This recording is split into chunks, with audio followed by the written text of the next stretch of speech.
A paz do Senhor Jesus a todos os irmãos. Hoje nós vamos fazer um panorama bíblico do livro de Jonas. As informações básicas: o autor é Jonas, a data aproximada é 755 a.C., o local é Nínive, na Síria, e as fontes são as experiências vividas pelo profeta Jonas. O alvo são os ninivitas ao arrependimento e os israelitas sob a soberania de Deus sobre todas as nações.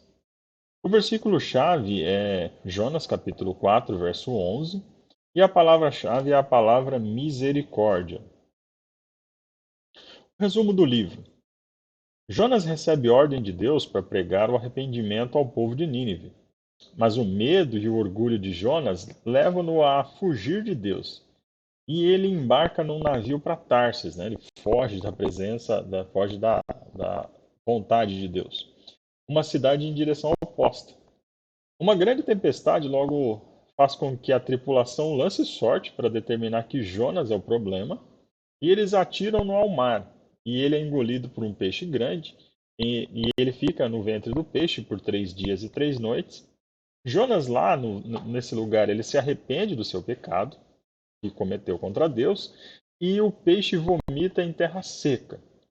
Jonas em seguida viaja para Nínive e leva à cidade um grande reavivamento.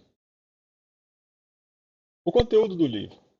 Embora o próprio Jonas seja um profeta muito relutante, Deus demonstra compaixão por um dos inimigos odiados por Israel.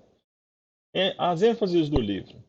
Deus como Criador, sustentador e redentor de tudo e de todos, o interesse compassível, né, a vontade de Deus pelos gentios é representados aqui por Nínive, e essa relutância de Israel, né, representado por Jonas, em reconhecer a compaixão de Deus pelas nações. A gente vê que as ênfases do livro é mostrar exatamente isso, que Deus, ele, por ser redentor, ele quer redimir todas as nações, todas as pessoas. E Israel, ali representado por Jonas, ele reluta em que isso aconteça. O propósito. A desobediência e revitalização são os principais temas do livro. A experiência de Jonas no ventre da baleia, né, do ventre desse peixe, lhe proporciona uma oportunidade única para buscar uma libertação ao se arrepender durante esse retiro bastante diferente. Então, Jonas ele fica num lugar extremamente complicado e lá ele se arrepende e pede essa redenção de Deus, né, pede esse favor de Deus. E veja que mesmo assim, ele é relutante quando Deus tem compaixão de Nínive quando eles se arrependem. Então, a desobediência inicial leva não apenas à sua revitalização pessoal, então, essa mudança de comportamento para Jonas, mas dos ninivitas também. E muitos classificam a restauração que ele trouxe a Nínive como um dos maiores esforços evangelísticos de todos os tempos. O, o Jonas ele é citado nos estudos missiológicos, né, sobre missões.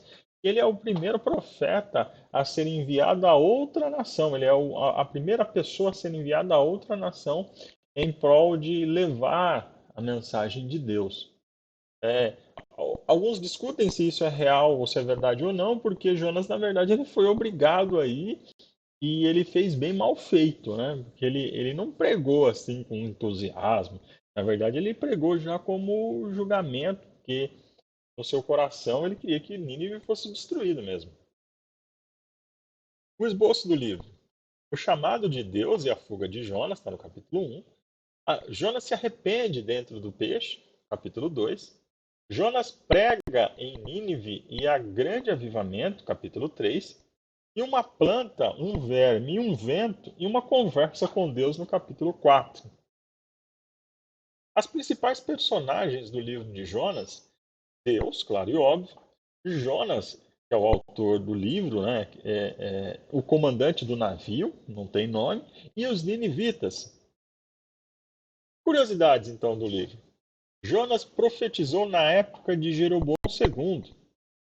Jonas é o único profeta citado por Jesus como um antítipo de sua obra. Nós vamos ver com detalhes isso, mas Jesus ele cita Jonas, o que aconteceu com Jonas, ele faz um paralelo com o que ia acontecer também no seu ministério. Os destaques. Diferente dos demais profetas menores, Jonas consiste numa narrativa de seu ministério e não em sua mensagem, a qual resume a 3 versículos, né? O que é interessante no livro de Jonas? Pouco tem sobre Jonas falando a respeito a respeito das coisas. Mas o texto, o livro, ele mostra mais a narrativa do que acontece, desde a chamada de Jonas até o final, a restauração de Nínive. Então, nós vamos vendo essa escrita do livro. A narrativa consiste nas desventuras então, do profeta em sua resposta ao chamado de Deus, primeiro rejeitando seu chamado. Então, Jonas ele rejeita o chamado de Deus e depois aceitando de mau gosto, mesmo ele sendo vomitado pelo peixe, mesmo ele estando num aspecto, alguns estudiosos dizem que um aspecto asqueroso, porque dentro de um animal tem suco gástrico aí, né, que é ácido, tem enzimas estomacais, tem muitas coisas que provavelmente ele não estava muito legal não, com uma aparência muito legal não. Então nós também devemos lembrar que o povo da cidade de Nínive era hostil para com os israelitas, ou seja, era inimigo mesmo. A gente pode até chamar como um dos principais inimigos de Israel. Destaques, então. O que nós encontramos como destaque no livro é a harmonia que tem esse livro, né? A história de Jonas pode ser dividida em 2 ciclos. Os 4 capítulos do livro podem ser agrupados de 2 em 2. Então, nós vemos essa divisão. Jonas capítulo 1, versículo 1 e Jonas capítulo 3, versículo 1, Deus fala com Jonas. No capítulo 1, verso 2 e no capítulo 3, verso 2, a mesma ordem. Dispõe-te e vai até a cidade de Nínive. No capítulo 1, verso 3 e no capítulo 3, verso 3, a mesma ação, mas em direção oposta. Então Jonas vai para Tarsis e na outra ele vai agora para Nínive conforme a vontade do Senhor. Em Jonas capítulo 1, versículo 4 e Jonas capítulo 3, verso 4, a profecia do julgamento. Capítulo 1 de Jonas, verso 4 a 17, e capítulo 3, verso 4 a 10, Jonas fala com pagãos que não conheciam a Deus. Ou seja, nessas 2 ocasiões, como ele está falando com aqueles tripulantes ali do navio, né, e outros ele está falando com Nínive mesmo, mas são pessoas que não conheciam a Deus. Veja esse contraste, essa divisão, esses ciclos que acontecem no livro. Capítulo 2, verso 2 e capítulo 4, verso 2 de Jonas, Jonas ora. E no capítulo 2, verso 10, capítulo 4, verso 4 a 11, Deus responde Jonas. Milagres que acontecem então no livro de Jonas. Jonas também ele é um livro único por causa desses muitos milagres que acontecem. No capítulo 1, verso 4, a tempestade. No capítulo 1, verso 7, a sorte cai em Jonas. A gente aqui até pode chamar agora, no nosso tempo, aqui no século 21, se foi sorte ou azar, né? Porque foi denunciado Jonas, né, nesse momento. Então, sorte para os tripulantes e um grande azar para Jonas. No capítulo 1, verso 15, o acalmar imediato da tempestade, né, a tempestade cessa.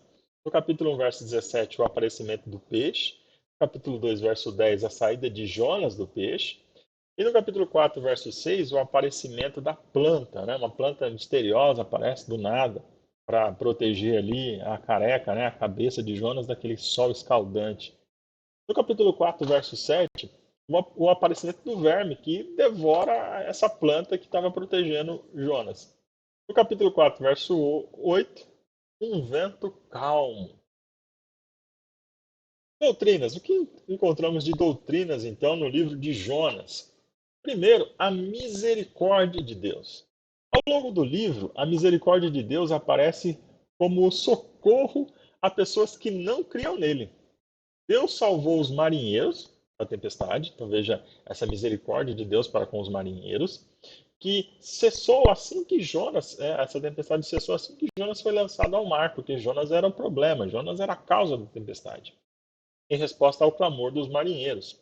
Lá no versículo 1, capítulo 1, versículo 14. Também dos ninivitas, que foram poupados da destruição ao se arrependerem. E o próprio Jonas, que mesmo fugindo do Senhor, foi salvo de morrer afogado no mar, ao ser engolido também por um grande peixe. Ele também foi enviado por Deus e ainda foi vomitado na terra.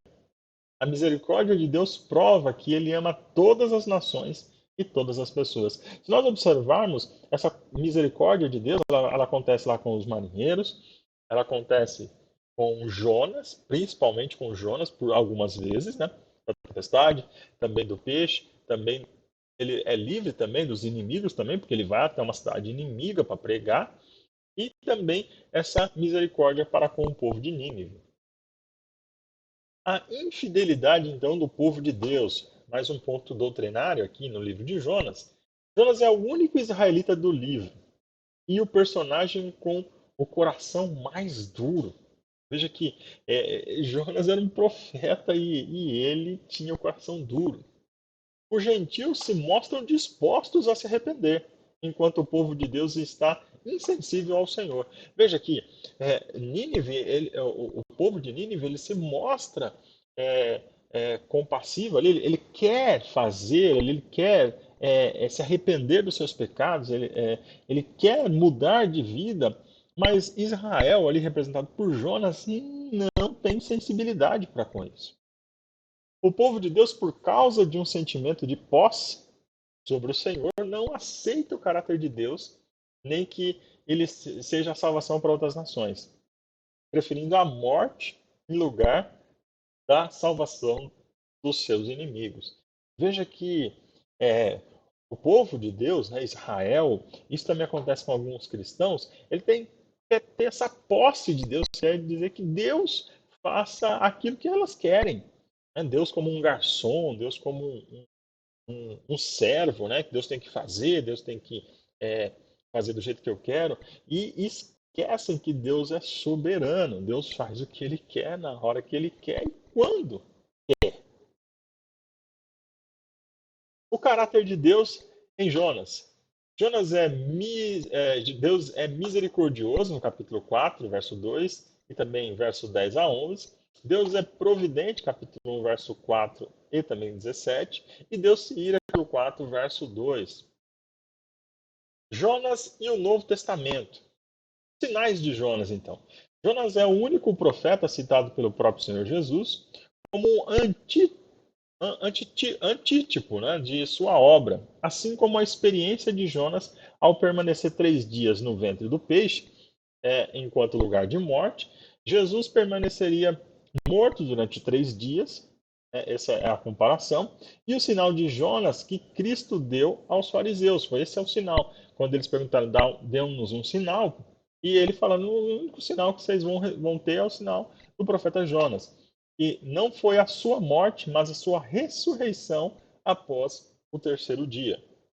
Isso é comparado ao profeta Jonas. Ainda no Novo Testamento, as palavras do próprio Jesus deixam claro que Jonas é um tipo de Cristo, é um tipo de Cristo. Está lá em Mateus capítulo 12, verso 39 a 41. Jesus declara que ele vai estar no túmulo, né, na mesma quantidade de tempo que Jonas estava no ventre da baleia. Ele segue a dizer que enquanto os ninivitas se arrependeram diante da pregação de Jonas, os fariseus e doutores da lei que rejeitaram a Jesus estavam rejeitando aquele que é muito maior do que Jonas. Então, ele faz esse contraste aqui, um contraste duro com os doutores da lei aqui, os fariseus também. Assim como Jonas trouxe a verdade de Deus sobre e o arrependimento e salvação para os ninivitas, assim também Jesus traz a mesma mensagem de salvação. Tá? Esse paralelo de Jonas 2,9 com João 14 e verso 6.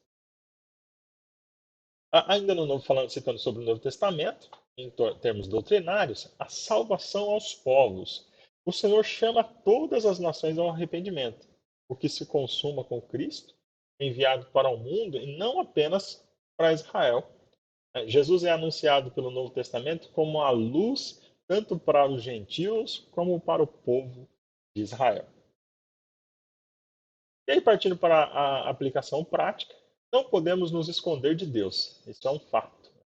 O que ele deseja realizar através de nós vai acontecer apesar de todas as nossas oposições e reclamações.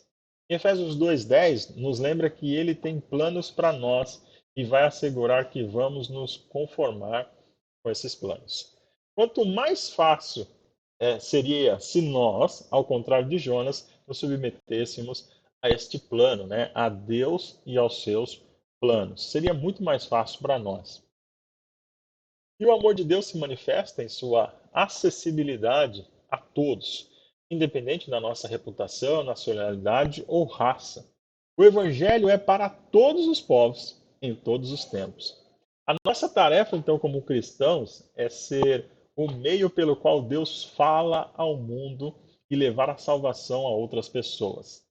Esta é a experiência que Deus quer que compartilhemos dele, né, com ele, e não que sejamos ciumentos ou ressentidos com os que vêm a Cristo. Ou seja, nós devemos levar a palavra de Deus, levar o Senhor a todas as pessoas, a todos os povos, independente nacionalidade, raça, status social. A nossa missão é levar o Senhor a todos.